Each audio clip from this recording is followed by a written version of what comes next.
Terapia cognitivo-analítica. Interdisciplinar, Escuela Argentina. El inconsciente cognitivo, articulado al inconsciente afectivo. Autor, licenciado, Vasconcelo Juan Carlos. Profesor, ensayista, investigador. Independiente, derechos reservados. Pero la conclusión de todo es que existen todavía muchos problemas por resolver y que conviene pensar, desde ya, en la creación de una psicología general que se ocupe, simultáneamente, de los mecanismos descubiertos por el psicoanálisis y de los procesos cognoscitivos, puesto que el tipo de comparación a que nos hemos referido anteriormente no hace más que comenzar y parece ser rico en promesas. Jean Piaget. Parte 1. Una terapia interdisciplinar. La terapia cognitivo-analítica interdisciplinar, TCAI. Se funda en el enfoque de terapia interdisciplinar y en la resolución de la distorsión cognitiva, visión dicotómica, TCCVS psicoanálisis. Es decir, el cruce superador entre la psicología cognitiva y sus implicaciones terapéuticas y los aportes del psicoanálisis. Es el cruce feliz y resolutivo de la visión dicotómica donde un efecto de sentido nuevo y emergente nos traspola a un enfoque terapéutico en dos fases, A, fase de enfoque cognitivo, y B, fase de enfoque psicoanalítica en profundidad y de tratamiento prolongado. El momento cognitivo es de terapia breve focal, y el psicoanalítico más prolongado, buscando los motivos inconscientes de los pensamientos automáticos negativos así como de las distorsiones cognitivas. Sin embargo, el enfoque cognitivo y el analítico no buscan la adaptación a una supuesta realidad empírica como realidad misma, porque son los esquemas interpretativos así como las fantasías, deseos, proyecciones, etc., lo que delimitan la realidad. Por ello, se busca conocer los fundamentos inconscientes de los esquemas y asociaciones, en un enfoque interdisciplinar en dos etapas o fases. De modo que constituye un encuadre interdisciplinar donde la terapia aparece como la integración de recursos terapéuticos a los fines del cambio, la resolución de las problemáticas, el cese del síntoma, etc., aunque apuntamos al factor estructural, al posicionamiento del sujeto ante su depresión, ante la angustia, la ansiedad, obsesión, miedo, etc., merced a que toda una historia anterior justifica lo que le pasa. Consideramos un inconsciente, tal como lo propuso Sigmund Freud y Jacques Lacan, además de un inconsciente cognitivo, donde los esquemas mentales poseen motivación, causalidad psíquica, alimentan las ideas, fantasías, síntomas, etc. ¿Por qué una terapia interdisciplinar? La complejidad del ser humano lleva a que necesariamente debamos innovar métodos, técnicas y recursos terapéuticos interdisciplinares. La subjetividad posee múltiples determinaciones y la faz cognitiva se vincula con el vincular, social, familiar, psicosexual, etc., donde los ismos terapéuticos ya no alcanzan. Consideramos ismos terapéuticos a los enfoques unidisciplinares narcisísticos que se deprivan en enfoques reduccionistas, acotas, con afán de integralidad cuando no consideran sino una faceta de la subjetividad. Tal es el caso de las TCC que obvian la faz psicosexual, el goce, nuestra vida sexual en sus relaciones con el síntoma, los sufrimientos, los conflictos, etc., es decir, un inconsciente sin sexualidad, que equivale a quedar en el ismo cognitivo, sin poder considerar que los conflictos, angustias, sufrimientos, etc., poseen una larga historia subjetiva, familiar y hasta social. De modo que, el cruce y resignificación de los aspectos cognitivos con el emocional o psicoanalítico va mucho más allá que la simple conexión entre esquemas, conductas y emociones en una linealidad que no analiza los pormenores de la relación mente-cuerpo. La clínica no puede fundarse en aporte acotado sobre la salud y la enfermedad porque la vida misma es polifacética. Pero la relación entre recursos terapéuticos como el modelo cognitivo y el analítico no puede reducirse a métodos auxiliares, donde un cognitivista toma aspecto, integra, a su ismo lo que le sirve y desecha otras porque ello significa un colonialismo disciplinar. Hablamos de resignificación recíproca de todos los aportes, llegando a un nuevo plano de terapia interdisciplinar. Si comparamos un átomo de hidrógeno y otra de oxígeno, ambos gases, y los unimos, tenemos agua. Un salto cualitativo ha sucedido y lo mismo pasa cuando profundizamos los esquemas distorsivos o los pensamientos automáticos en sus fundamentos reprimidos, inconscientes, que nos lleva muy lejos en la historia del sujeto.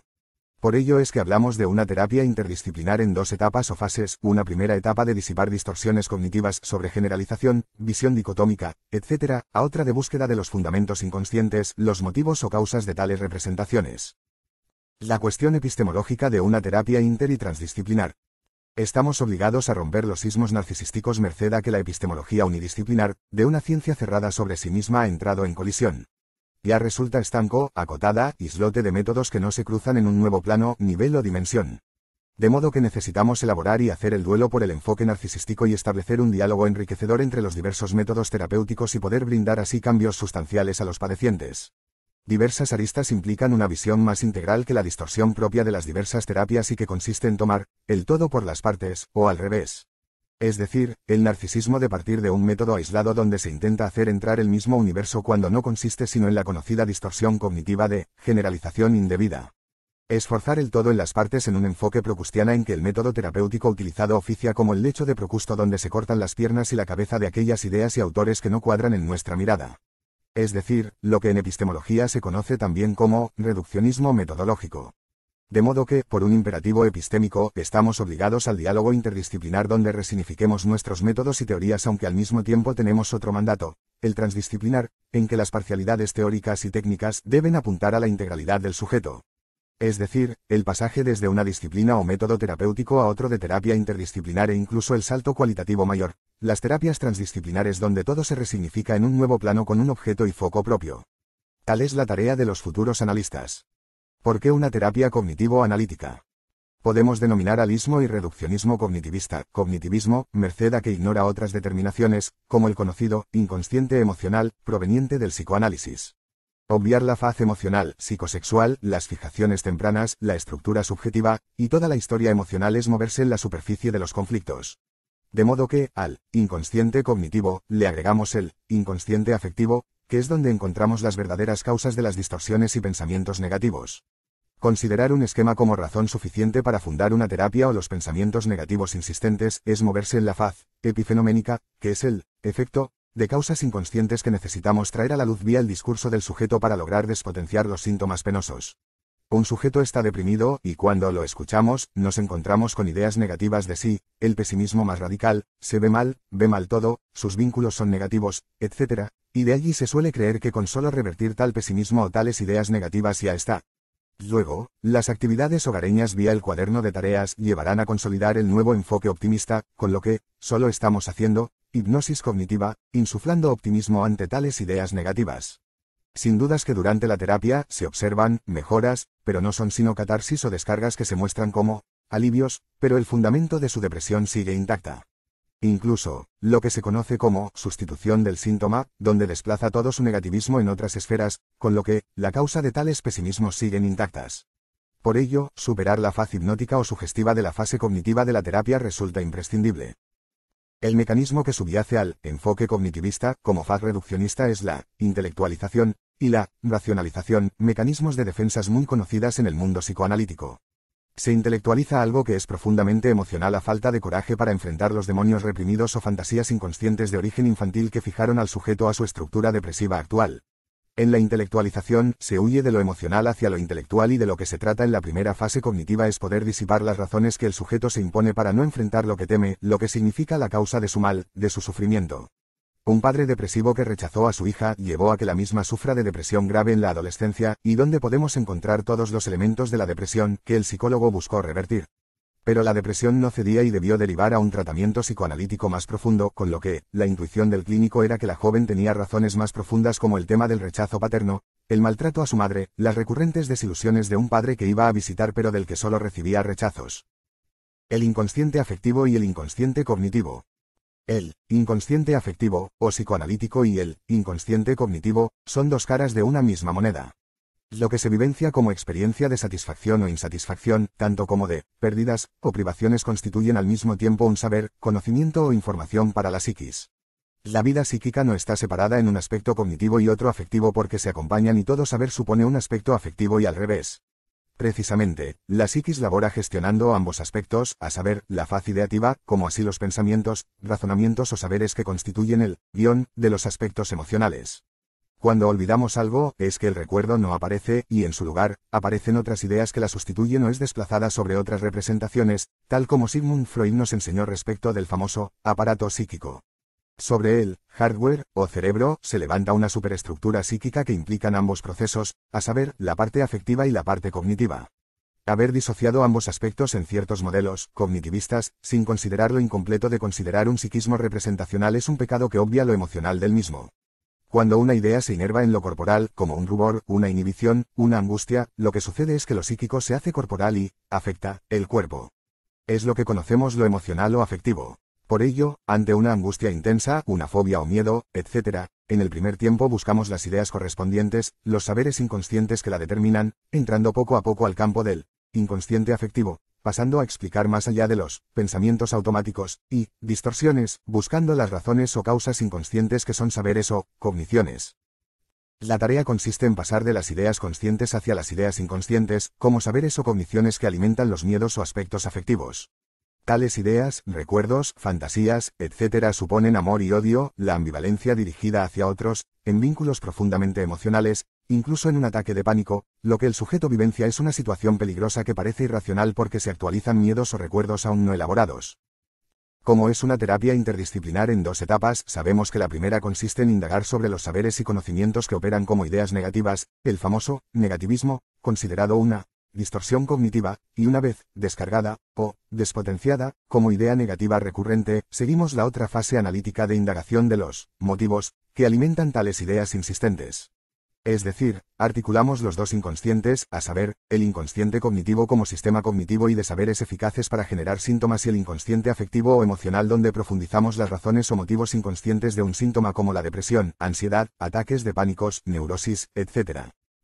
Un modelo conjunto de la mente, el aparato psíquico-cognitivo analítico. Clásicamente, conocemos el primer modelo del aparato psíquico de Sigmund Freud dividido en inconsciente, preconsciente, y la conciencia, intermediada por el mecanismo de represión, mecanismo que funda el inconsciente.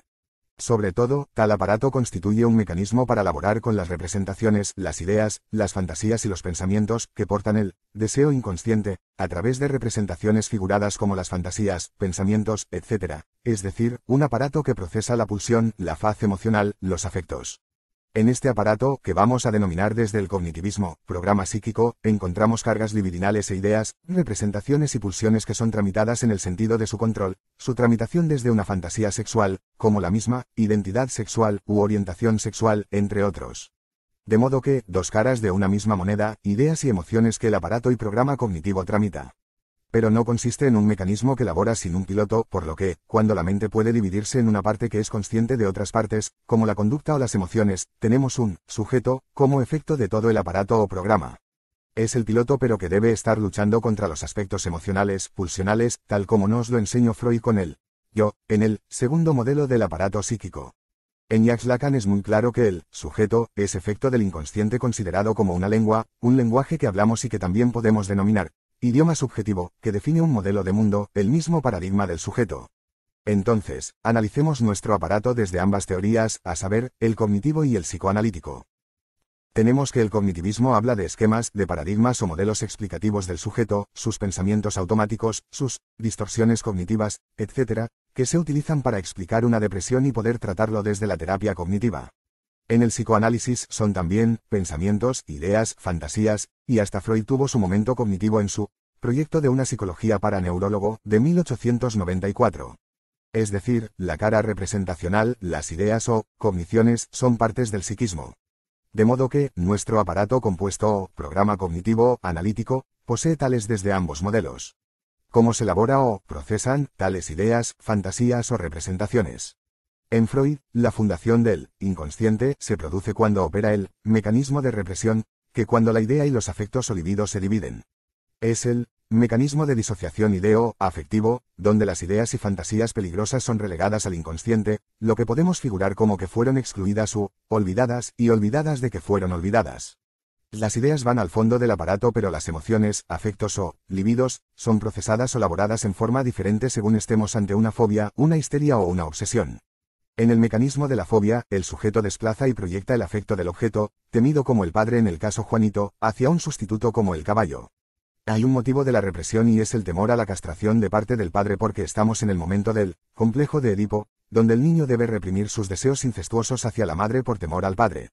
La fobia aparece como una forma de procesar el mundo emocional y poder sustituir el primer objeto de amor o la madre por otra exogámica. En la histeria se utiliza el mecanismo de conversión de un conflicto psíquico en una inervación orgánica como parálisis, dolores, cefaleas, inhibiciones, etc., quedando la parte ideativa reprimida y oculta en el inconsciente. Lo que hacemos en el análisis es lo inverso, buscar el encuentro entre las ideas y los afectos vía la asociación del sujeto. Por ello es crucial que asocie, que nos cuente cosas. Lo importante en esto es que la parte cognitiva, o de ideas y fantasías, se ligan, desligan, disocian y reprimen en función de un sujeto que se estructura en el Edipo, asume una orientación sexual, se identifica con su género o no, etc. Y hasta acá, a pesar de las diferencias, hay similitudes. La mente se compone de representaciones y afectos, ideas y emociones, libidos y fantasías. El modelo cognitivo no posee un aparato dinámico o programa dinámico como la que describió Freud, pero habla de cogniciones, de ideas, pensamientos vinculados, emociones y afectos. Como nuestro enfoque es integrativo, articulamos en el sentido de la complementariedad, unificando criterios, completando desde una vertiente u otro y armamos un neomodelo de aparato psíquico a los fines de su utilización en la terapia. El modelo cognitivo utiliza el concepto de pensamientos automáticos, distorsiones cognitivas, esquemas subyacentes, etc., que se analizan en relación a lo que cuenta el sujeto en terapia. Es decir, él mismo no es consciente de tales, pero no son el inconsciente freudiano, sino el preconsciente, que es de acceso directo en gran parte y uno puede recordar cosas que hizo, porque el preconsciente es un reservorio de ideas o recuerdos para utilizar luego. Pero acá es donde completamos la visión cognitiva con el inconsciente reprimido, lejos del preconsciente, intermediado por el mecanismo de represión que separa el reino de la conciencia y el preconsciente del inconsciente. El mecanismo de represión torna inaccesible a los contenidos del inconsciente reprimido y solo accedemos a ella vía el recordar, el repetir y el elaborar en terapia. Es decir, salimos en su búsqueda poniendo orejas al discurso del sujeto. Cuando nos habla, hay una parte consciente, que es lo que maneja y cree como su realidad, pero nos dice mucho más porque están las formaciones del inconsciente, como los equívocos, olvidos, lapsus, fantasías, síntomas, escenas, sueños, etc., que nos dan símbolos de sus experiencias infantiles traumáticas, escenas cruciales, etc. En cambio, el preconsciente, o la memoria a corto plazo, del que nos habla el cognitivismo, son de accesos directos o voluntarios. Además, el modelo multialmacén de la memoria estudiado por los enfoques cognitivos son muy similares al modelo de aparato psíquico en Freud, a no ser por la falta de ciertos mecanismos como la represión. En relación a cómo se hace consciente algo inconsciente como labor terapéutico, decimos con Freud que los contenidos inconscientes, ideas, fantasías inconscientes, etc., se conectan con palabras ya preconscientes y se manifiestan en el discurso, donde podemos encontrar los símbolos señalados. De igual manera en el modelo cognitivo, un esquema, un supuesto subyacente, las distorsiones cognitivas, etc., solo los conocemos por lo que nos cuentan, es decir, a través de palabras.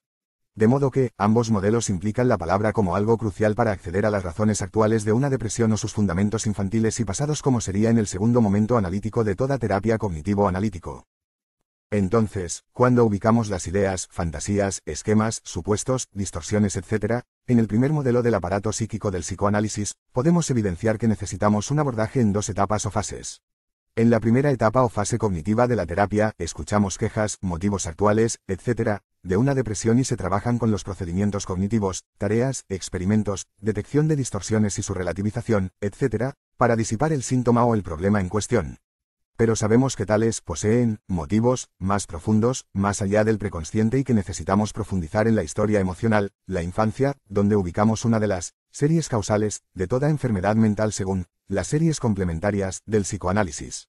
Es el factor disposicional, como experiencias infantiles tempranas traumáticas, que porta incluso lo prenatal, lo que pudo haber experimentado antes de nacer como psiquismo fetal. Arnaldo Raskowski, a ello se enlaza el factor actual, traumático, una pérdida real o fantaseada, etc., que detona la reviviscencia de lo infantil generando síntomas y sufrimientos.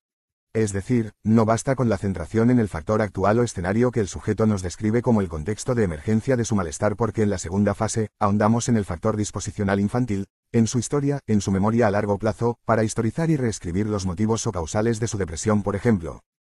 En términos cognitivos, los motivos o causas son el programa psíquico, donde los esquemas, los supuestos subyacentes y distorsiones encuentran su lógica en el marco de un programa de vida, o también el guión inconsciente, que llevó al sujeto al desencuentro y eclosión en su enfermedad. Teoría de los tipos lógicos y la epistemología dialéctica. Es propio de visiones sesgadas, fundadas en distorsiones y miradas parciales el centrarse en un aspecto u otro de la cuestión. Tarde o temprano termina en la visión dicotómica de valorar o el blanco o el negro, comenzando el dilema, como forma de contradicción insoluble. Es decir, desde el método dialéctico, el enquistamiento en el momento de la tesis, vs la antítesis, sin poder pasar al momento de la síntesis, si utilizamos la epistemología dialéctica.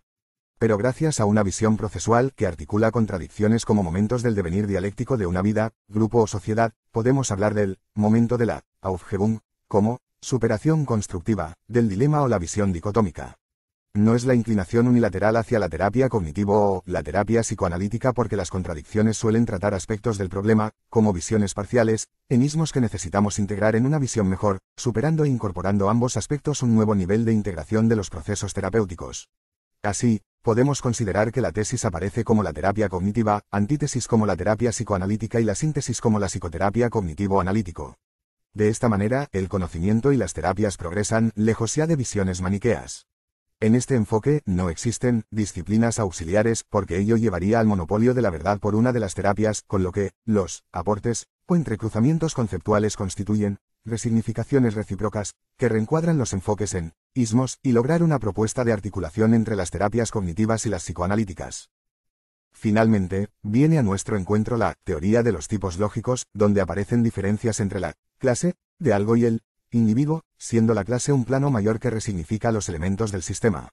Es decir, si enfocamos en un elemento o aspecto del problema, como la centración una forma u otra de las terapias en reyertas, lo que vemos son visiones parciales, posicionados en un punto de vista, método o técnica, lo que equivale a que una terapia de pareja nos centremos en cada individuo, sin poder pasar a la relación de pareja, los roles en interjuego, el nivel de la pareja, que clasifica a ambos partners y posibilitando una mirada más integral.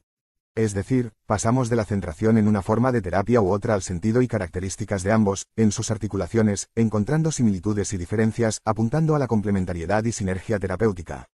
Tal pasaje desde un modelo y otro al plano de ambos, nos permiten entrever nuevas realidades, porque hemos saltado de lo individual al plano de la interrelación de ambos métodos. En el ejemplo de la pareja entrevisto desde enfoques subjetivos e individualistas, pasamos del enfoque intrapsíquico al interpsíquico, lo que nos lleva a su vez a la interpsiquis, como concepto emergente. Podemos hacer otra imagen, las terapias cognitivas son el H, del gas hidrógeno y el psicoanálisis el O, del oxígeno, que, al juntarlos, nos da agua. Pasamos de dos gases a obtener agua. El inconsciente cognitivo y el filtraje. Una de las formas de distorsión cognitiva es el filtraje.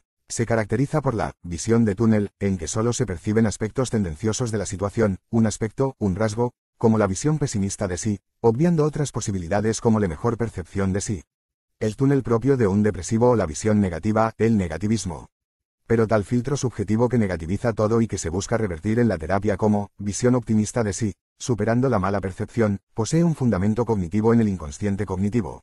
En definitiva, el inconsciente cognitivo como sistema de esquemas que definen un modelo de mundo, un paradigma subjetivo singular que filtra toda percepción reduciendo la mirada al túnel propio y acotado de cada uno. En la fase cognitiva de la terapia buscamos a través de preguntas, abrir el panorama, despertar otras visiones que el sujeto posee de sí porque los demás, como los padres, opinan, juzgan, critican, definen al sujeto, en el sentido negativo como el caso de la depresión. Pero la cuestión no va de la mala percepción de sí sino del filtro inconsciente, operado por su paradigma personal, o inconsciente cognitivo.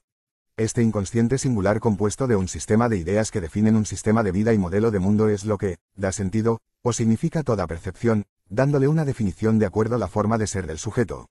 La división entre la conciencia perceptiva del sujeto y su inconsciente cognitivo ocurre gracias al control externo de los padres y educadores, etc., que obligan al autocontrol de las propias ideas que son así, olvidadas, o relegadas al inconsciente, con lo que conforman el I-C, o inconsciente cognitivo. El proceso de la memoria como recepción de informaciones también contribuye a la estructuración del IC de modo que, lo que el sujeto percibe o filtra en un plano inconsciente como peligroso, es excluido de la conciencia hacia un plano de pensamientos inconscientes, que operan más allá de la conciencia. El sujeto es ejecutivo de sus ideas, tanto conscientes como inconscientes y puede acudir a ellas si la situación amerita. Pero el proceso de olvido en la memoria a largo plazo, la memoria a corto plazo como memoria de trabajo no puede acceder a algunas ideas olvidadas y peligrosas porque su emergencia provocaría mayor depresión, por lo que, el sujeto lo mantiene, aislada, en su inconsciente cognitivo, hasta que emergen a través de un lenguaje figurado como la metáfora. Pero definitorio que la percepción no es lo primero en este modelo de IC porque lo que se percibe sufre retoques desde el proceso de filtraje que opera redefiniendo cada percepción según el modelo de mundo del sujeto o su paradigma. Es por ello que no buscamos modificar su percepción como en las TCC clásicas sino su modelo de mundo, su scriptum conscious, guión inconsciente, o paradigma, lo que implica profundizar en la historia cognitiva, o sistema de saberes que nos llevan muy lejos en la historia familiar del sujeto. ¿Cómo se percibe desde este modelo? Lejos de los que consideran que un depresivo o un sujeto que padece de ansiedad o ataque de pánico o una obsesión, etc., perciben mal, o distorsionan la realidad, y de lo que se trata es que se autoperciban en forma más positiva y adaptada, la verdad es que el filtro inconsciente determina lo que se percibe. Una información no va directo a la conciencia como superficie de la mente porque atraviesa todo el sistema cognitivo de esquemas que operan el filtraje, dándole un sentido de acuerdo al paradigma subjetivo, o modelo de mundo, dentro del cual, la depresión u otras dolencias aparece como parte de su mundo. El filtraje reduce los acontecimientos y escenas a la realidad psíquica del sujeto, a su modelo mental o paradigma, con lo que, se opera una subjetivización, una reducción unilateral que un observador le puede resultar pesimista, porque cada sujeto posee una visión diferente. No es que perciba mal o distorsiones porque la depresión es parte de la forma de ser, una definición de cómo se estructuró. El caso de la joven que fuera poco querida, quedando pospuesta a su familia, viendo a su padre rehacer su vida con otra familia, sin que se interese por ella, quedando a merced de una madre enreyerta con el padre, con peleas y desprecios recurrentes, termina en una posición de negativizado, en su subjetividad por el padre que es un personaje central en su vida. De modo que en la primera fase de la terapia cognitiva apuntamos no a la mala percepción de sí sino más allá, al proceso de filtraje, de cómo se considera en forma negativa, buscando las definiciones oficiales respecto del sujeto desde los padres y los avatares de su historia, buscando situaciones o escenas deprimentes que el sujeto internalizó haciéndose cargo del mismo. Es decir, de lo que nos cuenta que le sucede, sus definiciones negativas tanto de sí como de su familia, y su vida, no buscamos la adaptación a una supuesta realidad exterior como mejor percepción sino buscamos el modelo de mundo o paradigma que alimenta la definición negativa de sí. Tal modelo de mundo o paradigma se sustenta en un guión, o script, inconsciente, del que el sujeto es la marioneta. El script unconscious, o guión inconsciente. O guión inconsciente, que define un programa de vida, un modelo de mundo, incluso, un paradigma, en que el sujeto se proyecta.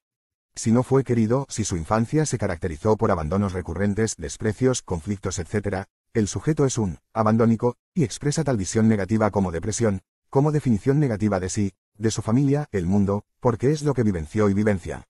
Un mundo deprimente que genera la depresión. Un inconsciente deprimido, invalidado, pospuesto, pesimista, que sumió al sujeto en una autodefinición negativa, vía la identificación con el agresor. Desde el modelo cognitivo propuesto como guión inconsciente, inconsciente cognitivo, paradigma subjetivo e inconsciente saber, desde el psicoanálisis constituyen conceptos que aluden a lo mismo, que la vida está simbolizada, estamos guionados tanto en la salud como en la enfermedad. Será la línea de desarrollo del presente ensayo. Los elementos de un guión cognitivo son a. Un argumento o sentido de la vida, b. Programas como el lingüístico, la inteligencia, el programa biológico, el programa social y su incidencia sobre la subjetividad, un proyecto de vida inmanente e inconsciente, que da curso a la vida, c. El plan materno y el plan paterno en interacción dialéctica, d. El programa sexual y de amor, d. El programa de pareja, e. Modelos y experiencias infantiles, f. Una cultura familiar dividida. Claro es que los elementos citados interactúan para conformar un programa cognitivo o inconsciente cognitivo. El punto A habla del argumento existencial, como sentido inmanente de una vida pero que no es lo que conscientemente creemos de nuestra vida. Es un argumento inconsciente que le prescribe al sujeto los caminos de su vida incluyendo lo sano y lo anormal, los avatares de los encuentros y desencuentros, donde se considera la vida como un teatro subjetivo donde el sujeto es activo en lo que le pasa. Es activo en estructurar el campo familiar, de pareja, etc., para estructurar su argumento o sentido de vida.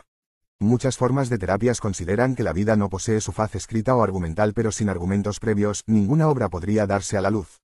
En la primera fase de la terapia interdisciplinar, buscamos conocer el argumento de la obra que es la vida del sujeto y que nos brinda elementos para conocer las razones de por qué se enfermó, cuáles son las razones o qué acontecimientos traumáticos lesivos lo condujo a ser un sujeto triste o deprimido. Pero ya en esto estamos en un más allá de la conciencia que es la cáscara del programa cognitivo, o mente.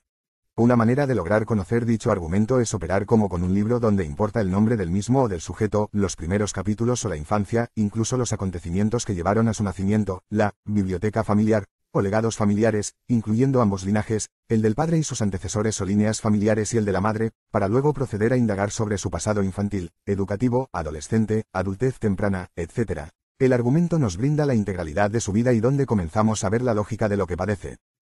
El punto B de los programas, nos brinda para lo que está programado el sujeto como lo que se proyecta ser, que nos brinda su relato, su discurso, donde leemos entre líneas los anagramas, o discurso dentro del discurso que al concatenar nos conduce a su programa de vida. Abarca no solo el pasado sino su futuro, lo que busca ser, lo ha programado ser, además de lo que le sucede en la actualidad. El programa opera en automático porque básicamente implican decisiones, imperativos familiares, ideales familiares y culturales, que marcan la senda para el sujeto. Conocer este programa de vida nos ayuda a entender el sentido de su vida o su argumento. También las razones de su padecimiento. El programa lingüístico es el programa que programa no solo roles, funciones, pensamientos, ideas, etc., sino una existencia con sus pros y sus contras. El hardware del software mental es el cerebro, pero no hablamos de un reduccionismo cerebral al partir del programa mental y sus diversos aspectos. Esto es importante recalcarlo para no caer en alguna forma de organicismo o reduccionismo cerebral ni en el mecanicismo informático, porque utilizamos los términos informáticos solo como metáforas explicativas de una vida. El punto C alude al plan materno y el plan paterno en interacción dialéctica como dos culturas y modelos de mundo, de familia, de amor, de pareja, etc., en reyerta continua como el yin y el yang de la pareja de los padres. Por ejemplo, el caso de la joven depresiva de una crianza de abandonos y de infancia deprimente luego de que sus padres se separaron y quedó abandonada emocionalmente, llevándola a considerarse como despreciable, ante el desprecio del padre, internalizada junto a los reproches maternos. Cuando una hija internaliza un plan materno problemática, lleno de conflictos, separaciones difíciles, luchas, sufrimientos, etc., lo que llamamos depresión, ansiedad, angustia, etc., no constituyen sino el efecto de un modelo de vida deprimente. Cuando el plan paterno es complicado, como el caso de un padre que abandona a mamá, el sujeto construye un modelo de amor que a futuro la conduce hacia similares consecuencias, si no median influencias posteriores y el programa de vida vire hacia otros modelos mejores.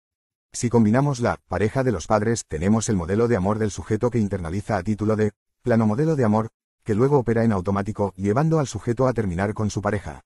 Por lo general, el sujeto internaliza la dialéctica de planes, en que tanto el padre como la madre luchan toda su vida para tener la razón e instalar el propio modelo como hegemónica.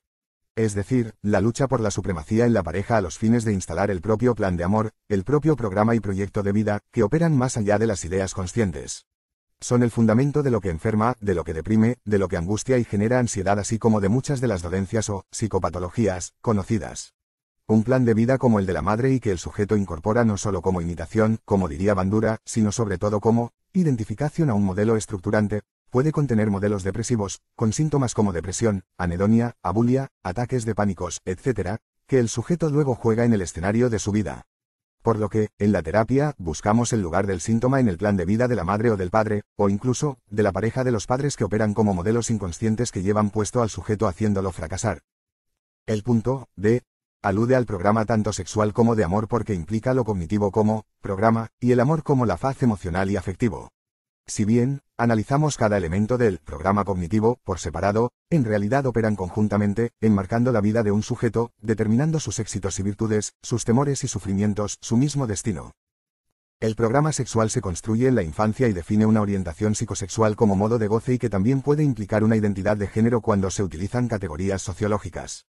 El programa de amor y de pareja implica un modo de amor, un estilo, sistema, calcado del de los padres, donde el sujeto se posiciona en el lugar de la madre como mujer y pareja del padre, buscando en su vida emocional, la pareja que lo vio nacer. Hemos trabajado estos temas en el ensayo, Procusto enamorado, y, el programa sexual y emocional del ser humano, editorial Imaginante. El punto E alude a modelos y experiencias infantiles como patrones vinculares, modelos de relación positivas o negativas que dejaron marcas y recuerdos penosos o placenteros, y que el sujeto reactualiza en ciertos escenarios de manera instrumental a través de la repetición como forma de volver a peticionar lo que se considera la forma apropiada de ser, aunque para otros aparezca como ilógico. En un caso de depresión profunda, la joven recordaba las indiferencias paternas ante su demanda de amor, cuidado, protección, merced a que por el divorcio, el padre solía pasar a saludar, sin siquiera jugar o hablar con ella más que un ¿cómo estás? Y nada más, es decir, la indiferencia del otro considerado como desprecio y que se enquistó en ella como autodesprecio, en sus delirios de autodifamación. Es decir, en la fase de terapia cognitiva, indagamos más allá de los pensamientos automáticos y distorsiones para ahondar en experiencias tempranas que dejaron marcas como forma de comenzar la segunda fase de psicoanálisis. El punto F refiere a la cultura familiar dividida, donde tenemos la cultura familiar que una madre busca instalar tanto como el del padre, lo que genera una lucha intercultural en la familia que queda así, dividida en dos culturas, dos planes, dos modelos de mundo, de familia, de amor, de crianzas, etc. En tal contexto de unidad dialéctica de la familia dividida, indagamos la línea o cultura paterna o materna desde donde provienen los síntomas. En el caso de una ludopatía, es muy probable que sea un legado paterno, y el rastreo del guión ludopático nos lleva hacia el modelo paterno, pero igualmente indagamos en la línea materna a los fines de disipar dudas. Tales rastreos genealógicos nos llevan muy lejos en la historia del sujeto, que descubre así las raíces familiares de su padecimiento. Ello contribuye a la despotenciación y manejo del síntoma y la mejora. De esta manera, el inconsciente cognitivo constituye el motivo principal, que opera como un programa, que determina una depresión, una obsesión, una fobia, etc., En este modelo de terapia interdisciplinar no pintamos al sujeto según nuestro paradigma o modelo de mundo porque buscamos las causas inconscientes que determinan los sufrimientos. A medida que el sujeto relata su caso, su vida cotidiana, lo que lo angustia o deprime, etc., va pasando de los pensamientos automáticos o recurrentes que se le imponen hacia los motivos de los mismos que arraigan en escenas de su vida pasada. El inconsciente verbal y la confusión de lenguas. El lenguaje es el programa que permite programar otros programas, porque articula percepción, brinda significaciones y símbolos que nos permiten comunicarnos. Recordamos acá los aportes de Ferdinand de Saussure respecto del signo, aunque sabemos, desde el psicoanálisis, se habla más del símbolo, como significante, que de un signo unívoco. Es decir, el inconsciente se comunica o envía mensajes simbólicos como en el lenguaje metafórico del sueño, las fantasías, los olvidos, ocurrencias, etc., que interpretamos como jeroglíficos, que conllevan un sentido oculto. Es decir, todo lenguaje posee un aspecto manifiesto y otro latente, con lo que decimos que el inconsciente cognitivo o cognoscitivo se manifiesta a través de palabras, incluso la conducta constituye un aspecto del lenguaje porque es un lenguaje en acto o mejor, consearle, actos de palabras. Pero el tema del inconsciente lingüístico, donde consideramos que habla, no solo de lo individual sino de lo social porque el lenguaje es social. El individuo es también social como el lenguaje, con lo que su hablar, sus dichos, sus pensamientos y lenguajes en general, conllevan una faz implícito como anagramas. El anagrama es así, el texto dentro del texto discursivo. Es lo que escuchamos entre líneas como mensaje implícito, como la verdad del sujeto, como lo que el discurso expreso oculta y vela. De modo que, en lo que nos cuentan debemos buscar este inconsciente lingüístico que habla una lengua, como el modelo de mundo y paradigma del sujeto. Ello implica no solo los aspectos cognitivos porque además lo afectivo, la historia del sujeto, lo que sostiene o defiende del plan materno y plan paterno, su mismo guión cognitivo, como el argumento o sentido oculto de su vida. Esa lengua es su visión, su Weltanschauung, o modelo de mundo. Es la definición de su mundo, su lugar en la misma, así como de las razones de sus quejas y sufrimientos. Un síntoma o incluso una enfermedad como la depresión, es el símbolo donde el sujeto nos cuenta en un lenguaje plástico y metafórico de cómo se define, cómo se autopercibe, y el papel que cumple al materializar tal guión cognitivo, afectivo. Por lo que, el sujeto habla una forma de ser, un estilo depresivo, histérico, fóbico, obsesivo, paranoide, etc., de ser. Toda su lengua, como su modelo de mundo habla de cómo debe ser, de cómo es y que busca legitimar como su misma esencia. Es decir, cada sujeto habla una lengua pero aún es hablado por tal lengua que es su proyecto inmanente, su programa de vida, que nos indica él cómo busca ser. De modo que, ni el sujeto conoce las razones profundas del por qué sufre. Por lo que, podemos considerar como una verdadera confusión de lenguas, a los conflictos de parejas, en la familia, sociedad, etc., porque cada sujeto habla un estilo de vida singular, propio, un modelo o paradigma de vida. Conocer tal modelo, de cómo considera que es su vida, de cómo debe ser su vida, su ideal de vida, su modelo de amor y pareja como pareja inconsciente, que estudiamos más arriba, etc., nos ayudarán a percibir las motivaciones profundas de sus distorsiones, depresiones, sufrimientos. Tanto el sujeto como sus pares, pareja y familia, no comprenden el idioma de su padecer, por lo que nuestra operatoria es que el sujeto pueda conocer la lengua que habla, su modelo de mundo, construido en una larga historia familiar, a través de modelos, ejemplos, mandatos, ideales, modelo de amor y pareja, modelo de familia, como su programa de vida, que le pauta los pormenores. De la misma manera, ser depresivo, por ejemplo, implica haber pasado experiencias deprimentes, abandonos, traumas, rechazos, haber sido el chivo expiatorio de la familia, conflictos de los padres, divorcios difíciles, etc., que predisponen a la depresión como efecto de todo eso.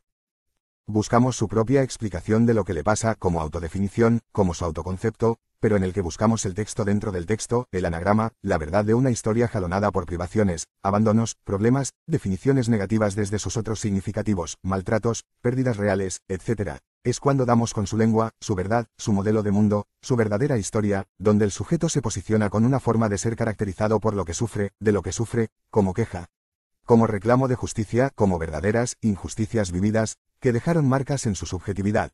Buscamos así la despotenciación de tales ideas, escenas, experiencias negativas, malos augurios, etc., vía la catarsis verbal, desligando la idea del afecto como lo inverso de la asociación idea-afecto en las escenas traumáticas. El volver a recordar, el volver a vivir tales experiencias en el plano del recuerdo le permite poder controlarlos e ir mejorando, al desprenderse de algo que carcomía su mente, que lo sumía en la tristeza, la angustia, soledad, la desvitalización más radical como en la depresión. Pero en otro plano, trabajamos el sentido de su vida, la definición de cómo es su proyecto inmanente, inconsciente, su lengua, como modelo de mundo, en el que quedó relegada, le pasaron cosas, rupturas, un divorcio difícil, abandono paterno o materno, traumas sexuales, etc. Es decir, construimos en forma conjunta tales modelos, escenas, etc., conformando la historia verdadera del sujeto como el sentido inconsciente de su vida como su guión inconsciente, lo que escribió en su memoria respecto de sí y que utiliza a diario sin darse cuenta. Un deseo maquínico. La operatoria de considerar el deseo y la mente como una máquina o como un programa psíquico, ya lo había elaborado Gilles Deleuze y Félix Guattari en El Anti-Edipo, ya en 1972. Diferente al deseo, falta de Freud, que genera la búsqueda a partir de la falta o el deseo como la búsqueda del placer perdido, el deseo maquínico de Deleuze, Guattari nos habla de un deseo productor, constructivo, no platónico como el deseo falta sino spinosiana como el deseo productor. Magistralmente, y es nuestra tesis, los autores unieron el deseo con lo maquínico, porque la influencia de la cibernética y el surgimiento de las primeras computadoras con sus programas, o software, se dejaron escuchar. Por allí también la influencia hacia la psicología cognitiva y la ecuación, mente igual a programa, donde el cerebro es el hardware y la mente el software. De modo que, podemos considerar este deseo productor, constructivo, deseo potencia, que genera conductas, ideas, fantasías, y cogniciones, si se quiere. Allí, los dos autores ponen hincapié en la faz generadora o productiva del deseo, en un mundo productivo, repleto de máquinas, que es un término propio de los 70, porque en la actualidad hablarían de programas, como nosotros. Entonces, decimos también, sujeto deseante, con su deseo maquínico, programado, y donde encontramos nuevamente cargas, libidos y representaciones, símbolos cargados de afectos, de recuerdos, de traumas que descargar para sacarle la potencia traumática de hacer sufrir. Pero conviene sentar como línea de investigación tales antecedentes y legados que nos orientan hacia la necesidad de la integración de las teorías vinculadas al deseo, el psicoanálisis, y las vinculadas a la máquina, o programa, tal como llegó a considerar el mundo cognitivista a los fines de una práctica terapéutica integrada. De aparatos y programas. En la época en que Freud teorizaba sobre la vida psíquica, el concepto de aparato era común y su utilización significó estar a la altura de los tiempos. Era la época del maquinismo, los engranajes productivos, la aparatología en su plenitud. Sin embargo, la idea de aparato se nos aparece hoy día como mecánico y un nuevo ajuste conceptual en correspondencia con los progresos científicos en materia de ciencias humanas nos conduce hacia la idea de programa. Pero en relación a ello, sabemos a ciencia cierta que la mente humana no constituye un aparato compuesto de partes, compartimentos como una conciencia, un preconsciente, o un inconsciente, como lo estudió Freud en su primera formulación del aparato psíquico. Si bien, tales conceptos poseen su utilidad funcional en materia de psiquismo humano, resulta necesario un estudio más detallado de los mismos desde la idea de programa psíquico, y sobre todo, desde el concepto de programa para ser, de José Ortega y Gasset. Veremos que la idea de un inconsciente reprimido, como sistema donde las representaciones o ideas quedan olvidadas o reprimidas, solo es posible gracias a la idea de un aparato, donde podemos ubicar un antecedente y un consecuente, donde el antecedente es el inconsciente, depósito de ideas, y el consecuente el sistema preconsciente consciente. Es decir, la idea de instancia psíquica nos obliga a postular lugares e intercambios entre lugares como un inconsciente en relación al sistema preconsciente o la conciencia, intermediada por el mecanismo de represión. De esta manera, los lugares comienzan a poseer autonomía o identidad en relación al deseo y las ideas y donde solo necesitamos conocer el mecanismo de sus vinculaciones. Es por ello que Freud se ve obligado a postular el mecanismo de represión como una fuerza que excluye ideas de la conciencia o el preconsciente para mantenerlas sofocadas en el inconsciente. Es también lo que lo obliga a darle estatuto de lugar separado al inconsciente y postularlo como sistema psíquico. Mejor dicho, la topología lo condujo a un lenguaje espacial, a una morada en términos de lugares, mecanismos y dinámicas que explican la vida psíquica. Claro es que se podría aducir que Freud se valió de tales ideas auxiliares para graficar la dinámica psicológica, aunque afirmamos que el lenguaje topológico nos conduce a una visión espacial de la mente, con los mecanismos necesarios para su comprensión como la represión, e incluso los niveles e intercambios entre niveles como el inconsciente y el sistema preconsciente, consciente. En el fondo, notamos que Freud terminó confundiendo el proceso con el producto, dándole identidad al producto en detrimento del proceso. Al postular un inconsciente como sistema, el enfoque ontológico comienza a funcionar tal como George Politzer criticara en su momento. Luego, y desde la consideración en términos de entelequias, cada ámbito, nivel o sistema es considerado en su funcionalidad y realismo. Ha nacido así el famoso inconsciente como continente de muchos procesos como el deseo, ideas ignoradas, saberes no sabidos, etc. De esta manera, todo el problema de un psicoanálisis radica en poder acceder a la verdad oculta en el inconsciente. Lo que nos conduce al método freudiano por excelencia, la asociación libre que nos permite la lectura de los productos o sustitutos de los contenidos inconscientes. Incluso un sueño posee un nivel manifiesto y otro latente, es decir, ideas inconscientes vinculadas con el deseo que podemos interpretar desde el contenido manifiesto o relato del síntoma. Llegamos así a la misma conclusión que Politzer en su momento: las ideas verdaderas e inconscientes ya poseían una existencia real con anterioridad a su manifestación en el sueño como contenidos latentes. En toda esta descriptiva de la vida psíquica en términos tópicos o espaciales encontramos el postulado de la entelequia y la cosificación de los procesos. También la limitación al explicar el sentido de una manifestación humana en términos de instancias o entelequias que pasan a ser considerados como entes con vida propia. La visión espacial o tópica de la mente nos impide considerar la existencia en términos de su sentido humano, sin escindir nuestras explicaciones en mecanismos o entelequias causales que pasan a sustituir el drama de la vida. El doble contexto, de índole platónico, promovido por Freud en su primer modelo de la psiquis, nos obliga a postular mecanismos intermediarios como el proceso de represión o censura. En un modelo alternativo de psiquismo, como la idea de un programa psíquico, no se requieren conceptos como la represión más acorde con un modelo energético de la mente. En este proceso, se requieren excluir vía esfuerzo de desalojo, ideas intolerables o prohibidas del preconsciente y de la conciencia. Es decir, una lucha por el yo o el sujeto, si lo pensamos desde Lacan, contra ideas ligadas a impulsos prohibidos o intolerables. De modo que, el modelo de la física mecanicista y energetista desemboca finalmente en un modelo de lucha del sujeto contra partes de sí mismo. De este modo, la vida encontraría sentido a partir de su lucha contra impulsos sexuales, dándose primacía a los impulsos, a las pulsiones, desde un enfoque censista. El reduccionismo causal es claro porque el leitmotiv de la vida se reduce a los impulsos. El inconsciente, por ejemplo, recibe su causa desde la pulsión, a la que se liga en la represión primaria según Freud. Un aspecto, un fragmento de existencia como la vida sexual causa el todo. Las partes son más cruciales que el todo, pero sabemos que constituye un reduccionismo mecanicista y elementalista donde la vida es explicada desde un nivel previo, el sexual. Se toma un segmento como causa del todo. Por otro, los contenidos del inconsciente son ya ideas hechas que sufren deformaciones al ser filtradas por la censura, como ocurre por ejemplo en el sueño. Entonces, toda la tarea de interpretar se reduce a esclarecer el contenido manifiesto o relato del sueño para dar con el contenido latente o ideas verdaderas de índoles inconscientes. Una manifestación subjetiva, un sueño, una broma, un hábito, una idea, etc., nunca es parte de un sentido vital, un estilo de vida, un programa existencial, porque se lo vincula con otra verdad, la oculta en el inconsciente. Además, tales ideas verdaderas y ocultas no son interpretaciones o constructos del científico sino ideas preexistentes que proliferan en sustitutos o síntomas que los psicólogos analizan como Platón analizaba los efectos de las ideas verdaderas. Podríamos extendernos en este lenguaje reduccionista pero quedémonos en que conduce a centrar la vida en elementos o fragmentos como la vida sexual, la pulsión, una idea inconsciente, sin comprender tales retazos de existencias como partes de un programa de vida. Veremos más adelante que si cabe hablar de contenidos, de un inconsciente, o de un programa de vida, lo es en el sentido de un contenido existencial, el sentido de una vida, aunque no en el sentido fijo de la verdad. La vida no es un programa de adaptación al entorno. Nuestro programa de vida no constituye un programa de respuestas automáticas al entorno. No se rige por el principio de adecuación a las circunstancias de la vida.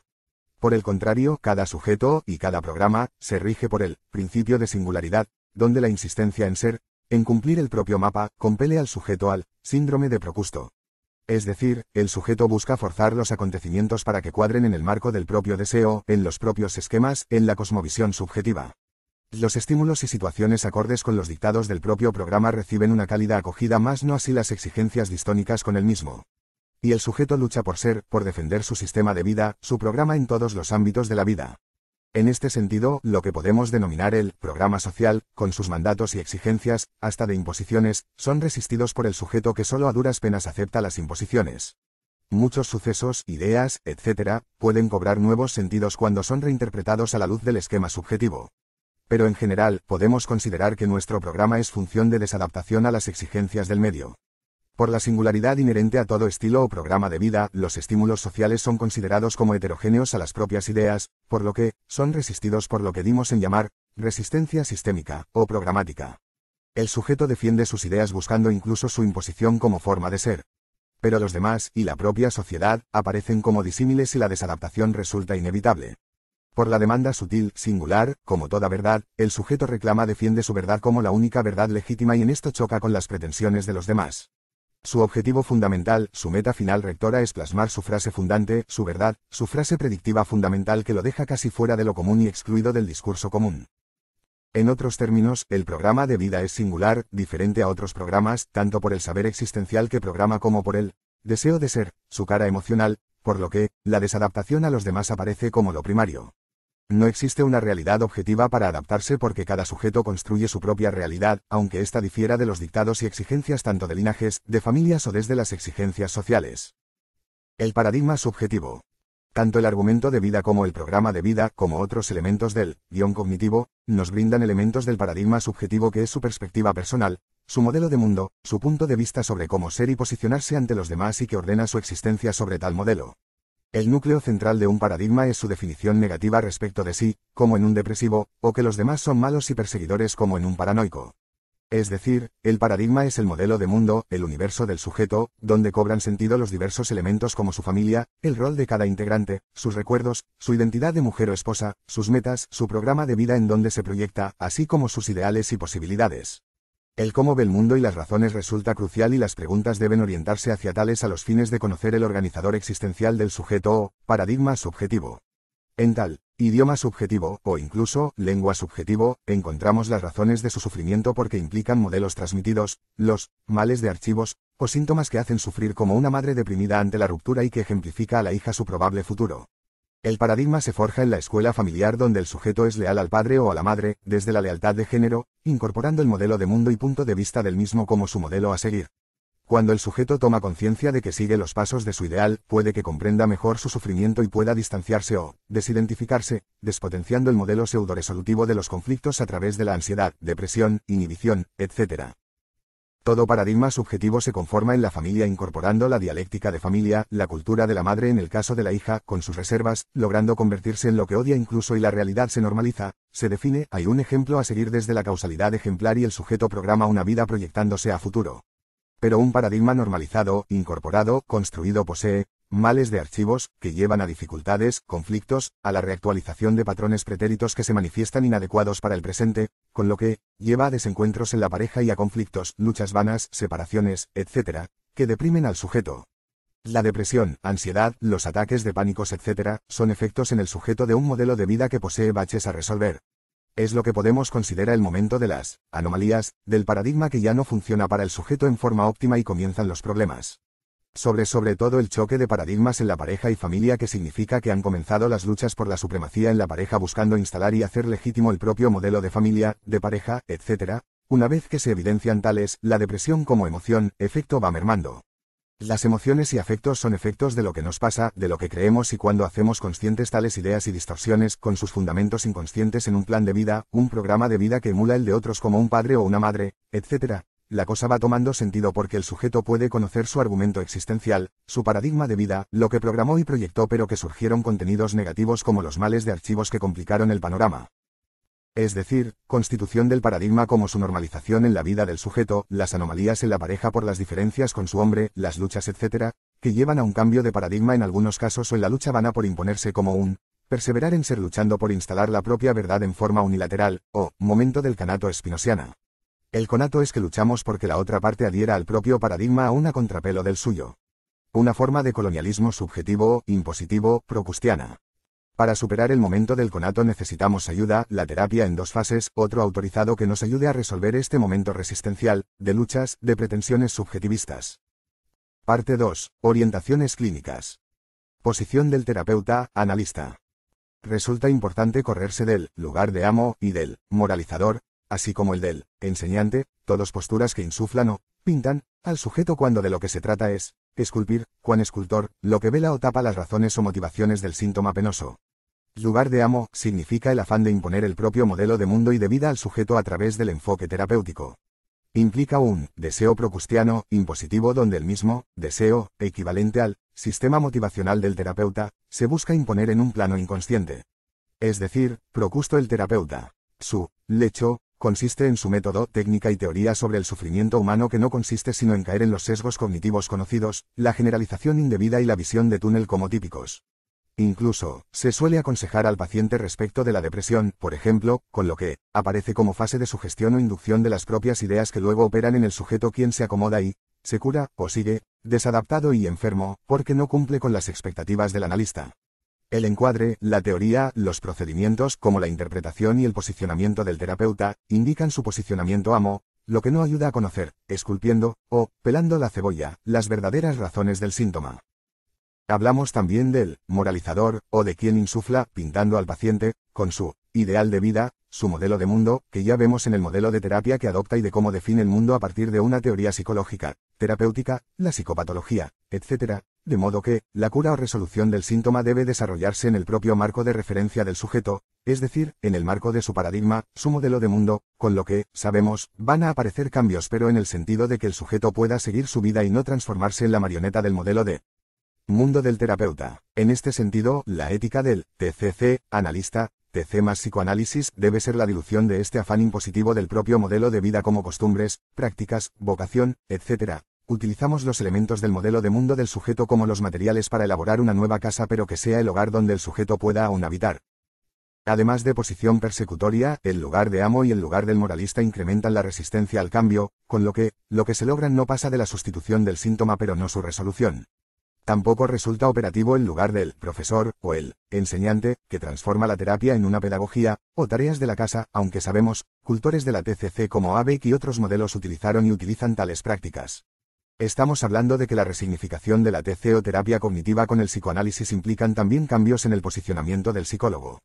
Ello se debe a que se vinculan también con transferencia del sujeto y la contratransferencia, donde un analista amo, enseñante, orienta la terapia hacia la escuela, desde un enfoque de educare, como el agregar, informar, enseñar, pintar, etc., cuando la tarea se corresponde con la otra raíz del término, educación, y que es la exducere, como el sacar y resignificar los conocimientos, esquemas, ideas, fantasías, pensamientos automáticos y supuestos, etc. ¿Cuál sería la posición ideal entonces? El primer psicólogo de la historia fue Sócrates y su mayéutica, donde salimos de la certeza del ignorante necio, que cree saber lo que el paciente necesita para presentarnos como el ignorante sabio, que dice, solo sé que no sé nada. La depresión, una distorsión cognitiva. Es ya un clásico en las TCC que la depresión sea un error de juicio, una distorsión, una mala percepción o falsa percepción, si recordamos a los psiquiatras clásicos.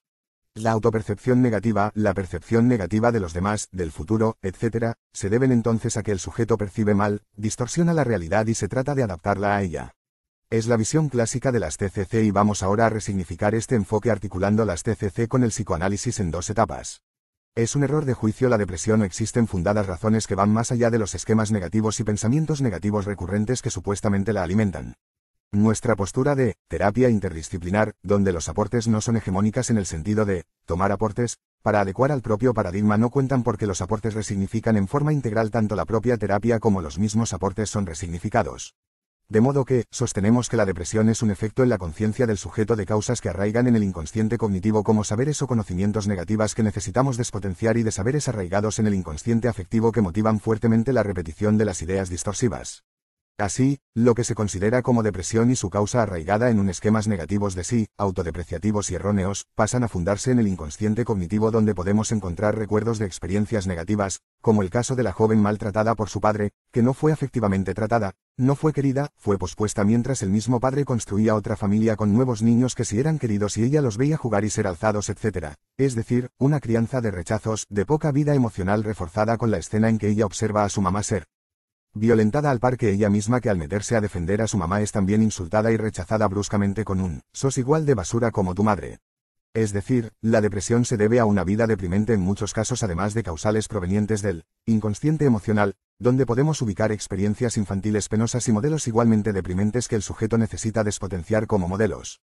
En esto nos acercamos al modelo imitativo de Albert Bandura, uno de los cultores de las TCC donde el aprendizaje por imitación es muy claro. Pero le agregamos que desde el psicoanálisis la imitación pasa a ser identificación, donde se incorporan modelos que modifican la estructura de la subjetividad. En la fase siguiente de psicoanálisis apuntamos a las raíces edípicas de la depresión, a las razones reprimidas en el inconsciente del sujeto y que retornan como síntomas vía asociación libre, que es cuando nos relata escenas deprimidas de su infancia. En esta segunda fase, el tratamiento es prolongado y podemos incluso utilizar el diván a los fines de que la historización llegue a lo profundo de una historia que contiene las razones de la depresión. También, podemos diagnosticar diversas formas de depresión como la depresión melancólica, o la neurosis de angustia, que conllevan el tinte depresivo y a diferencia del DSM-V u otras clasificaciones, se caracterizan por nosologías fundadas en una concepción del psiquismo, de la subjetividad, la constitución subjetiva, la faz psicosexual, las estructuras, etc. Iremos especificando tales temas en función de la terapia interdisciplinaria. El doble reencuadre cognitivo psicoanalítico. La técnica del reencuadre proviene de la terapia estratégica, la hipnoterapia de Milton H. Erickson y la teoría de la comunicación humana de Paul Watzlawick y otros. Invertimos la visión cognitivista clásica de una mala percepción y de pensamientos automáticos negativos y de falsas perspectivas que se busca cambiar o reformular a otras positivas en el sentido en que lo que buscamos cambiar está más allá de la percepción. Invertimos además la percepción gracias al filtraje, que reformula toda información desde el paradigma y modelo de mundo del sujeto. Entonces, el reencuadre cognitivo analítico consiste en apuntar a reformular o reencuadrar el programa cognitivo y sus elementos, como el plan de vida, el programa de vida, su mismo proyecto de vida que da sentido a sus aspectos afectivos negativos como una depresión. Un proyecto y programa de vida pesimista, negativo, donde el sujeto se define en el sentido en que no es digno de vivir y se autodifama, proyectando sobre sí lo que va dirigido a los personajes de su historia que la han posicionado en el lugar del desecho. Redefinir un programa cognitivo autodestructivo, como el caso de una depresión profunda con ideación suicida, a otro programa mejor, implica no operar como el pintor sino como el escultor, yendo de las percepciones como efectos y no como malas percepciones o distorsiones, para indagar las fantasías inconscientes o pensamientos latentes que las subyacen. Es decir, buscamos escuchar en lo que nos relata los motivos inconscientes que sustentan sus pensamientos negativos insistentes e incluso sus apreciaciones consideradas como distorsiones. Una ideación suicida implica ya fantasías y pensamientos previos donde la agresión no se exterioriza y se introyecta sobre sí, buscando resolver lo insoportable de la depresión que lo agobia. La intervención no puede consistir en reencuadrar hacia mejores pensamientos porque las causas de su depresión e ideación suicida se encuentran en su historia de vida, en su inconsciente afectivo.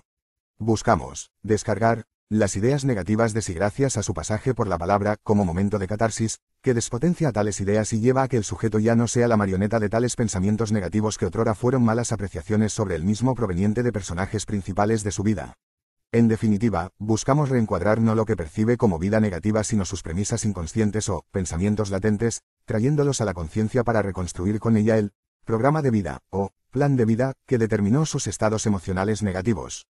Podemos considerar la metáfora de la película de su vida como su guión inconsciente, donde podemos encontrar diversas escenas, algunas determinantes de su depresión, fobia, obsesión, etc., y poder así articularlos en una película consciente, que el sujeto puede articular en palabras para así manejarlo mejor y tomar distancia. Es decir, descargar la emoción de las ideas, como disociación ideo-afectivo. En el caso de un trauma sería destraumatizar, al disociar en la escena el recuerdo o la parte ideativa de la parte emocional que sale a la luz vía catarsis.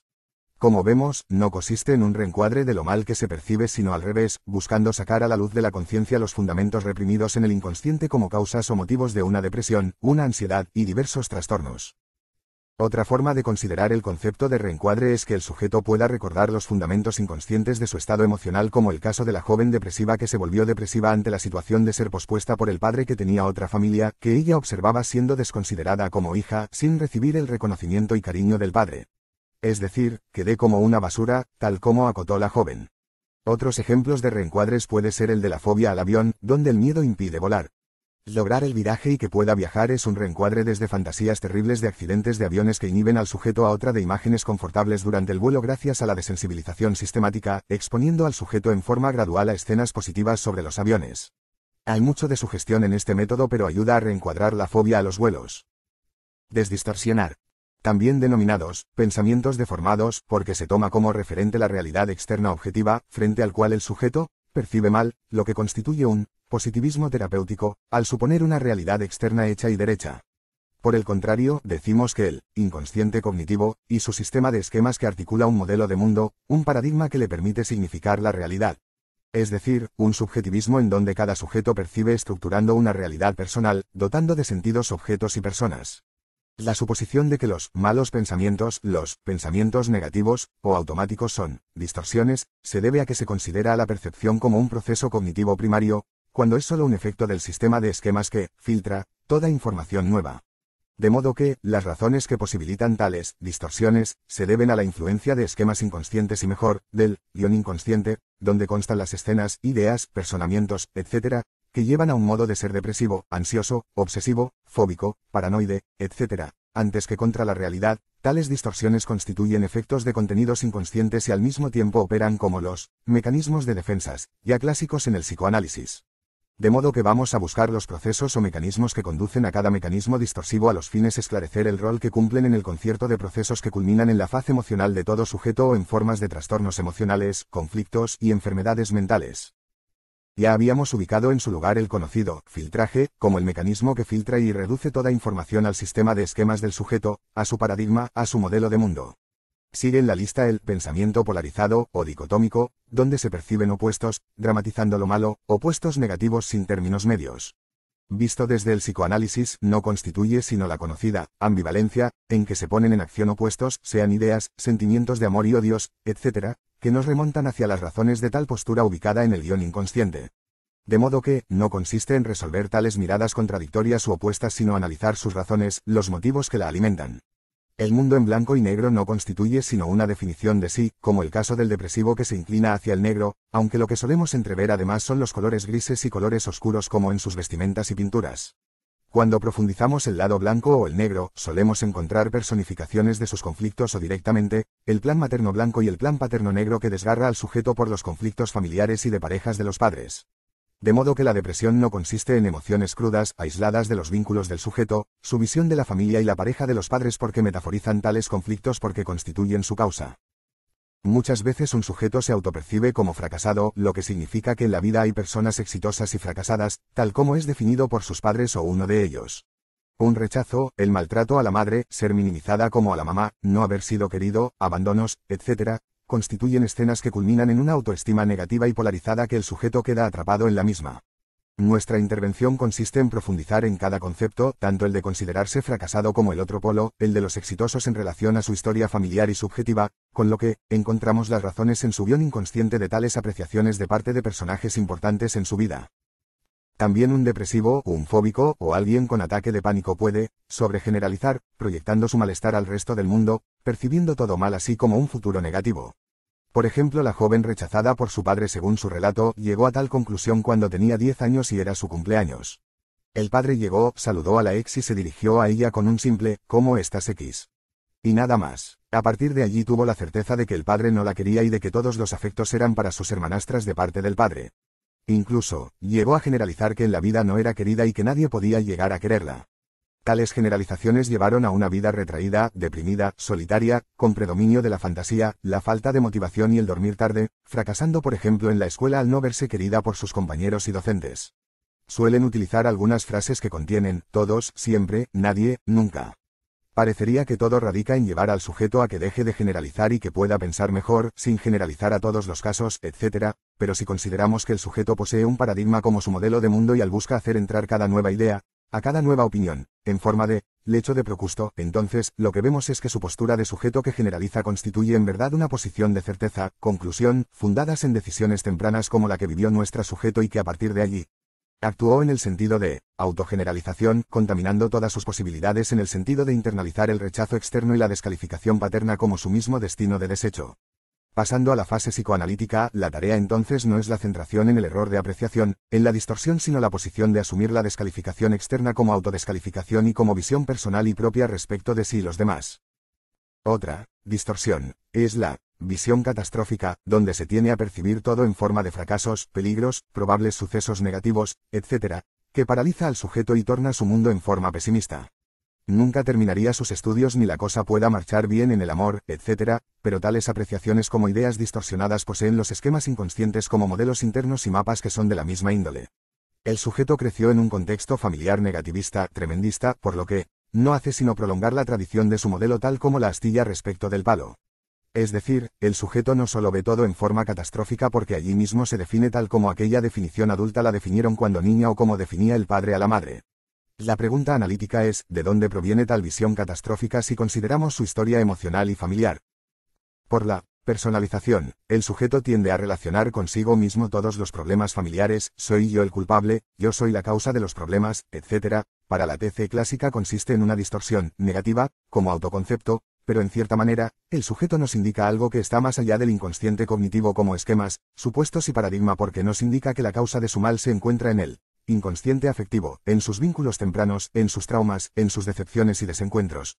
En su ser abandónico, poco querido, plantado allí por sus padres, etc., con lo que, la proyección de la culpabilidad sobre sí, de todo lo negativo, lo que nos orienta hacia la segunda fase de momento analítico, de escucha, de detección de lo que lleva a la depresión, las pérdidas infantiles, traumas, etc., y el factor actual que detonó su grave depresión.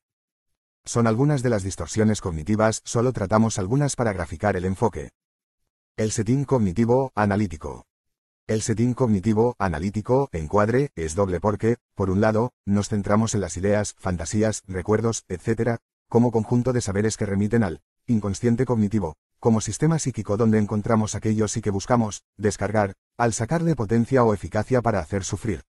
Por otro, escuchamos el inconsciente afectivo o motivacional, desde una escucha psicoanalítica, donde consideramos el eje de la historia subjetiva, donde encontramos saberes que explican tanto fantasías negativas, síntomas, inhibiciones, angustias y depresiones, etc., es decir, un encuadre bifacial, donde articulamos ambos modos de intervenir en dos etapas o tiempos, primero lo que nos cuenta como datos, informaciones, recuerdos, pensamientos negativos, etc., así como de pensamientos automáticos, y en la segunda fase buscamos las fantasías negativas, que alimentan el sufrimiento del sujeto, es decir, articulamos ambas caras del psiquismo, a saber, la faz cognitiva de saberes y pensamientos negativos con la faz emocional que ancla muy atrás en la historia emocional del sujeto.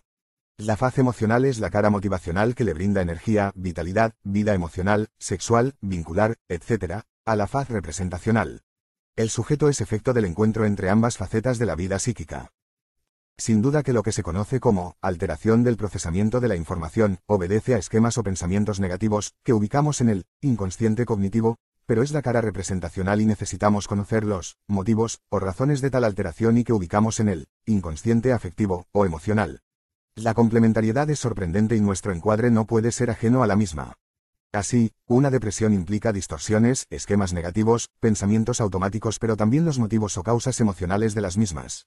El verse mal, ver mal todo, o pesimismo propio de los estados depresivos obedece a ideas negativos pero nos interesa además conocer las razones profundas ancladas en la historia emocional del sujeto, y que muchas veces se prolonga hacia su infancia, donde sucedieron traumas y escenas deprimentes.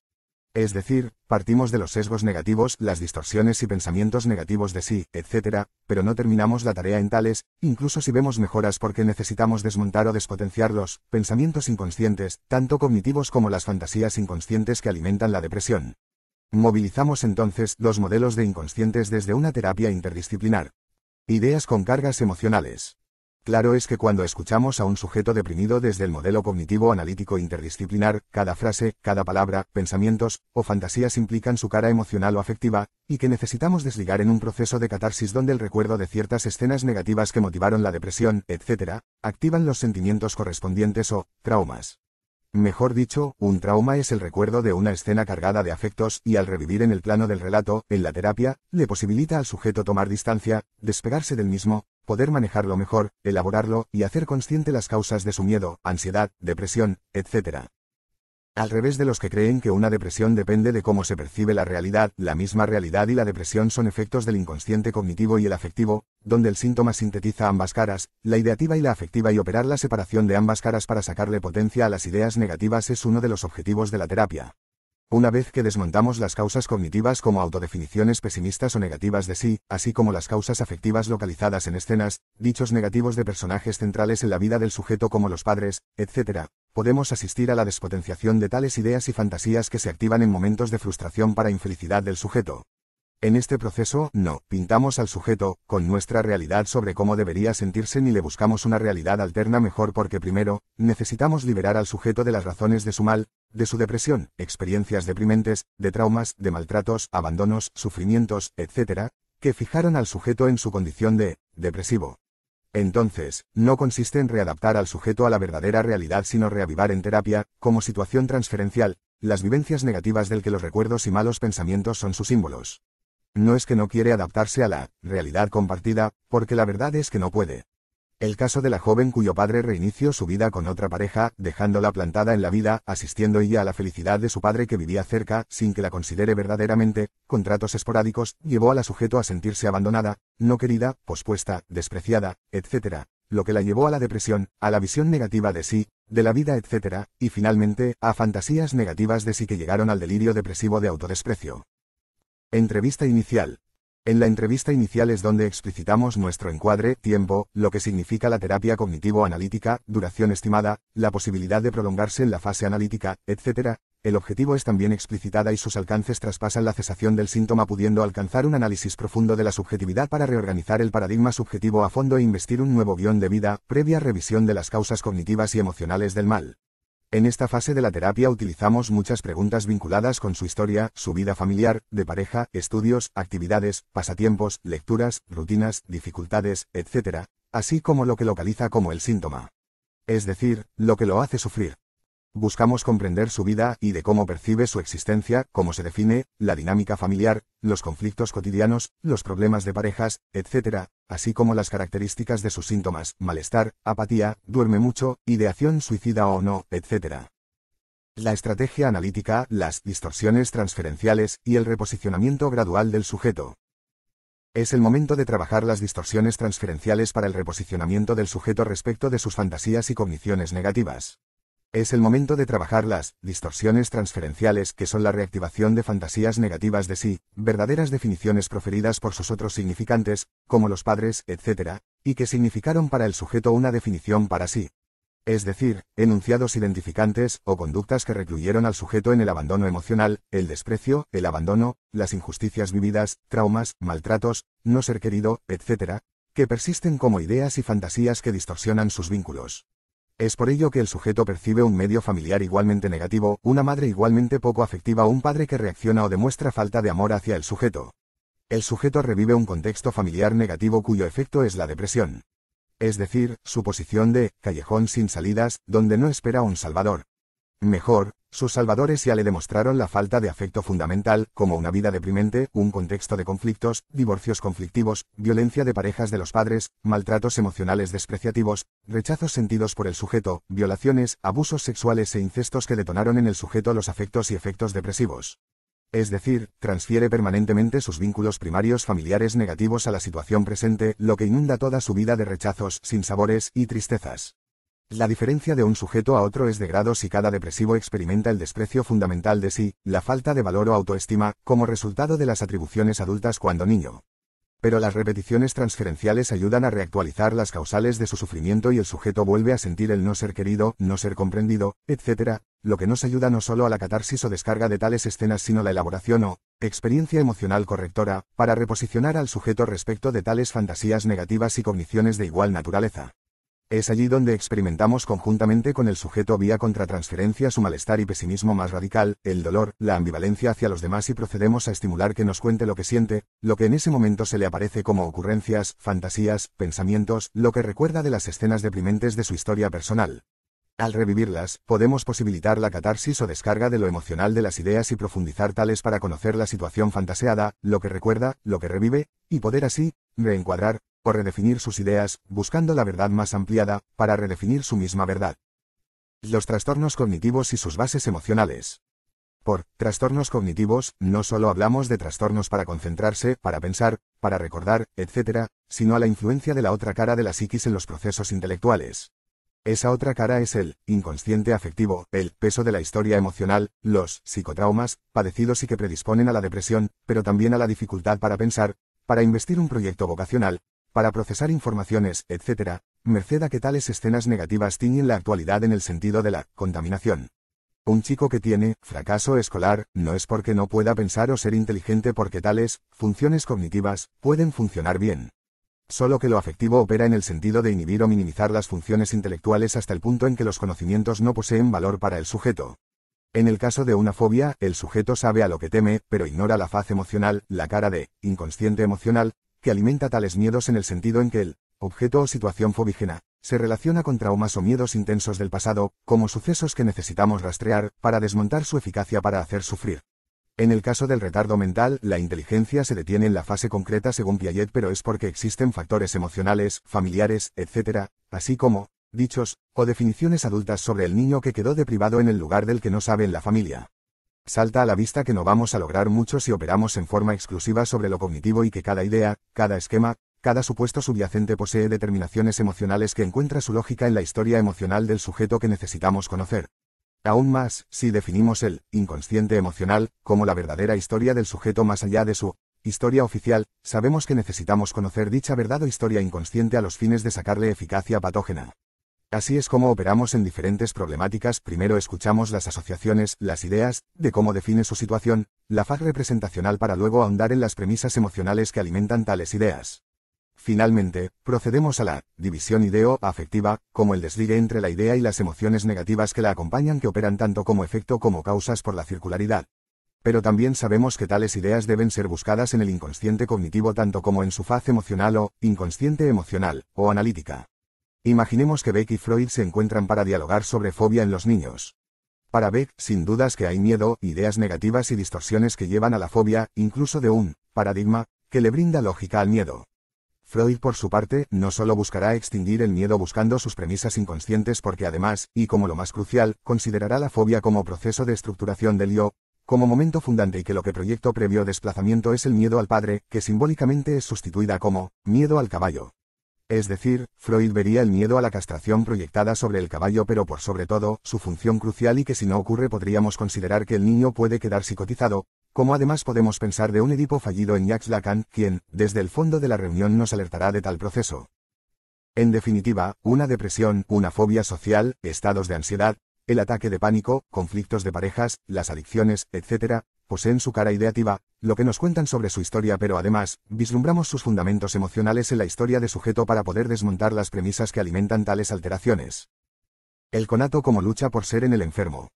Por la lógica de un guión inconsciente, que pauta prácticamente la senda de una vida y que se estructura en la programación infantil, el sujeto defiende su sistema de vida en lo que intitulamos como defensa sistémica, y que es la manifestación de lo que el filósofo Spinoza denominó conato. Consiste en perseverar en ser defendiendo una verdad, es decir, incluso un síntoma, un cuadro complicado, una ruptura emocional, etc., se vincula con tal verdad, que es otro nombre del guión de vida o guión inconsciente, y que sostiene al sujeto. Es referencial y es por ello que incluso sufriendo, defiende su sistema, con lo que tenemos la resistencia al cambio como defensa del propio estilo, guión o programa de vida. Allí es donde asistimos a las repeticiones de un estilo de vida que se demuestra problemático pero que el sujeto defiende. En psicoanálisis aparece como una reacción terapéutica negativa, y el sujeto se demuestra sufriente, como forma de tramitación de una culpabilidad inconsciente cuyas bases debemos buscar en el inconsciente. Es decir, aparece la compulsión a la repetición que obedece a las fijaciones tempranas, donde igualmente podemos buscar las fantasías inconscientes que sustentan tales repeticiones y que en el fondo, consiste en el perseverar en ser incluso con las marcas del propio sistema de vida o síntomas. El trance programático. El sujeto nos cuenta lo que siente, su desgano, que vive mal, duerme mucho, sus pensamientos negativos, etc., pero no consiste en una queja o demanda local, situacional, porque en su guión inconsciente porta a título de mochila y chip, lo que lo hace sufrir y que lo define como sujeto depresivo. Los psicotraumas de la infancia lo llevaron a la característica de que no es un sujeto que proyecta la culpa, al modo del paranoico, porque lo introyecta. Es un sujeto introyectivo que no suele explotar, enojarse, hacer catarsis sobre los demás, porque habitualmente implota en los ataques melancólicos. Es así que delira inculpándose, como delirio de indignidad, Colette Soler, Jacques Lacan. Es decir, la pulsión y sus representantes inconscientes retornan sobre el sujeto. Se define como la causa del mal, de ser el desecho de la familia, y mucha razón tiene si vemos su biografía de privaciones, pérdidas reales o imaginarias, como un sujeto que no fue querido, valorado, y dejado plantado en la vida, abandono de seres queridos, pérdidas reales, etc. De modo que, su guión inconsciente, o programa de vida, que opera como la causa simbólica de su mal, lo sume en un trance programático, donde es la marioneta de su inconsciente, y de allí el riesgo real en algunos casos. Pero los que poseen simples ideas de suicidas, al modo de la carta de chantaje, para que algún familiar retome el camino del afecto para con el sujeto o realice lo que considera adecuado, no son los peligrosos.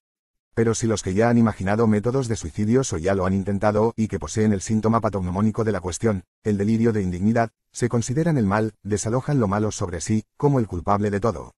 Allí es donde redoblamos esfuerzos para que todo el mal que siente el sujeto pase al campo de la palabra, que, con su poquedad, nos preocupa, pero donde necesitamos ir a la búsqueda de la catarsis instrumental, para que descargue lo que lo angustia, sus cargas objetales diarias, como aquellos pequeños conflictos familiares que lo llenan de fantasías de odios y ambivalencias. Acto seguido, y cuando vuelve al curso elaborativo, buscamos la escena traumática, lo que lo predispuso a la depresión, a la fijación al desecho, al sujeto rechazado, no investido desde lo emocional, y que lo predispuso a la depresión. Partimos así en base a preguntas, en base a métodos mnemotécnicos como preguntas sobre, escenas que le hizo mal, palabras clases que lo definen, sucesos que lo puso mal, o con qué parte de su vida asocia lo que siente hoy día, etc. Así, buscamos la escena que lo define, que en un caso, joven de 18 años, consideró el día en que su padre volvía a casarse como definitorio de que ya nunca más será feliz porque este padre se dedicaba a la otra familia, siendo ella la pospuesta, con abandono real desde lo emocional. Primer paso para resolver su depresión intensa, grave. El segundo paso es el detonante, el factor actual, o desencuentro problemático, una ruptura emocional, una pérdida, etc., como pérdida real o fantaseada que detona la depresión.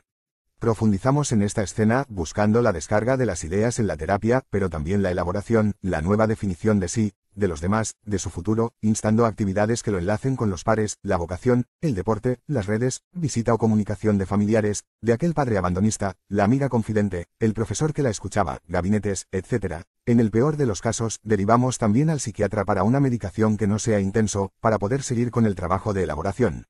Finalmente, si no notamos una reversión, aconsejamos internación para salvarle la vida, cuando detectamos en marcha algún método para suicidarse. La labor es también, por supuesto, interdisciplinar. Superar inhibiciones y capacidades reprimidas. Suprimir el síntoma es uno de los objetivos pero no la principal. Tenemos la gran tarea de desalienar al sujeto de la dominación por su guión inconsciente, que le prescribe un modelo, programa de vida, argumento o sentido vital que posee, entre sus premisas, la depresión, como un diluyente de situaciones depresógenas, abandonismo familiar, pérdidas, etc. Es decir, la gestalt o el todo que lo define y le prescribe una trama existencial, con su argumento inconsciente, tejido en su familia, por las moiras de la familia que son los padres. Es la otra vía, la que va de las partes al todo, donde el jeroglífico de su vida teje y da sentido a una vida. Por otro, incentivamos la activación de todos sus potenciales inhibidos por la enfermedad como capacidades reprimidas, no desarrolladas, sea en el campo vocacional, deportivo, emocional, pasatiempos, etc., que ayudarán a insuflar vida en su filosofía pesimista. Por capacidades reprimidas entendemos aquellas posibilidades negadas, no admitidas, no desarrolladas, sea por cultura familia, sea por cultura social, como en el caso de la mujer recluida en la casa. Es decir, orientamos hacia el pintar la vida, el investimientos de múltiples actividades para que el deseo positivo haga erupción y el sujeto pueda continuar con los otros aspectos de su guión inconsciente, amor, pareja, hijos, familias, trabajos, etc. Orientaciones hacia la vía alterna. Como de costumbre, recibimos al sujeto insuflando vitalidad, incentivando el hablar, el contar la propia historia, para poder localizar lo que le produjo el mal, así como ahondamos en las causas infantiles de su historia emocional, articulando el psicotrauma, nació, que lo enfermó y que lo predispuso a la depresión, con el factor actual, o suceso desencadenante, como situaciones de rupturas, pérdidas reales o imaginarias, etc. Es decir, aplicamos el modelo causal del psicoanálisis como series complementarias, que diferencian la predisposición infantil o traumas infantiles. Su vinculación con el factor actual, o suceso desencadenante. Pero al mismo tiempo, destejemos el hilo de su destino, la trama, el guión inconsciente que le pauta un guión de vida, como el sentido profundo de su existencia para poder considerar todo lo que ha recibido como modelo de vida impuesto como el guión impuesto, compuesto de modelo de familia, de pareja, de problemáticas particulares, un ideal de vida, etc. Para operar el viraje gradual hacia el modelo elegido, el guión alterno, siempre desde el convencimiento del sujeto, buscando su ratificación o rectificación a través de preguntas donde articulamos lo que nos cuenta. O la devolución en espejo, para que el sujeto reconozca el modo panorámico de su vida. Diseño de mapas cognitivos y mapas alternos. Podemos utilizar el dibujo libre donde, de un lado de la hoja pueda dibujar lo bueno y, del otro todo lo malo, con nombres de los personajes y que relate una historia sobre las escenas a los fines de evaluar la medida en que ha pasado desde una morada pesimista de la vida a otra más optimista o positiva. También el diseño de su mapa existencial, con los personajes de su vida, con gráficos simples, donde nos puede indicar todo lo que considere pertinente y donde nosotros realizamos preguntas sobre cada elemento para ir desde el contenido manifiesto, de sus dibujos a lo latente, a las significaciones inconscientes, a los fines de tomar conciencia de lo que lo hace sufrir. Cierta vez, la joven de 16 años dibujó a una madre con su hija, en lucha, discutiendo, y en la que definió a su madre como una madre posesiva, molesta, intrusiva, que promovía en ella salidas hacia lo social, como las visitas a su padre indiferente que un día tomó su celular y lo tiró al piso, ante su requerimiento de mayor atención. Su cuadro apareció luego de la separación de sus padres, pero la predisposición ya venía desde niña, cuando a los 7 años, su padre agredió a la madre y a ella misma con un «sos la misma que tu madre». Biblioterapia. Escribo el libro de mi vida. En algunos casos y cuando ya ha salido del momento agudo de la depresión u otros cuadros donde se pueda escribir, podemos utilizar la metáfora de la vida como libro, donde importa todo lo que pueda escribir o imaginar como lo que escribe respecto de su familia, sus padres, la pareja de estos, de cómo trata el padre a la madre y a ella misma, etc., así como de cómo considera a sus abuelos, para poder entrever la dialéctica de linajes, el desencuentro entre los padres en la pareja, la puja impositiva de los mismos como dialéctica de parejas, y los sucesos cruciales en su historia que lo marcaron en su condición. Cada capítulo se analiza en forma conjunta, para luego escribir en el libro imaginario o real, a los fines de constar la propia historia en forma escrita. Pero en el fondo, establecemos el proceso de elaboración, toma de conciencia, despotenciar las causales de su mal, así como el viraje hacia el libro alterno, donde, al finalizar el libro impuesto, con todos los capítulos de su vida, incluyendo la parca, le decimos como consigna: bueno, ahora que logramos escribir el libro de tu vida, lo consideramos como el libro impuesto, y ahora nos toca reescribir el libro elegido, para introducir los cambios necesarios. A veces el segundo momento del libro alterno ya lo realizamos en el primer paso, cuando el sujeto considera los cambios necesarios. A nosotros nos toca abstraer el guión de su vida para ir orientando hacia el guión alterno. El corto de mi vida. Es otra tarea que ayuda a la toma de conciencia y al proceso elaborativo. Allí construimos en forma conjunta con el sujeto el argumento de su vida, nombre del corto y por qué, el guión de lo que va a constar en el corto, pero con la consigna de que podemos introducir cambios en aquellas escenas negativas e invitamos al sujeto a imaginar tales cambios.